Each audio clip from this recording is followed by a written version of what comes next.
Lebron, ang gwapo mo. Nagluto ko si Lebron ng alamang. Ayan, kitang-kita pa yung pawis ko, kasi nagluto ko ng alamang. And first time ko to, guys. Tsaka papatikin natin sa kanya. Kung nasarapan siya, totoong gwapo siya or pogi siya. Pero kung hindi siya masasarapan, hindi siya pogi. Tara na. So, ayan ang akin nilutong alamang. Dapat. So, ayan si Lebron.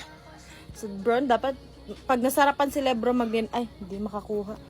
Pag masarapan si Lebron, guys, maggagawa tayo ng negosyo. Gagawa tayo ng business para sa alamang. O, dapat masarapan ka. Tapos i-rate mo siya, Bern, ha? Hanggang 10. Balik sa... Ulit. Hindi ko pa natikman. Promise. Siya pala makakatikim. Comment kayo, guys, kung pwede na pang business. Rate. Nadugis. Ha? 8 siguro. 8? Ah, di pa perfect. Siyempre, first time man, no? First time. So, ako naman.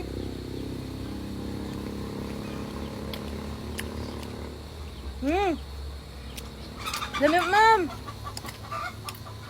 Dami siya, guys.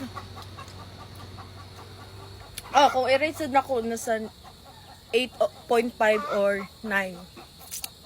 Sarap.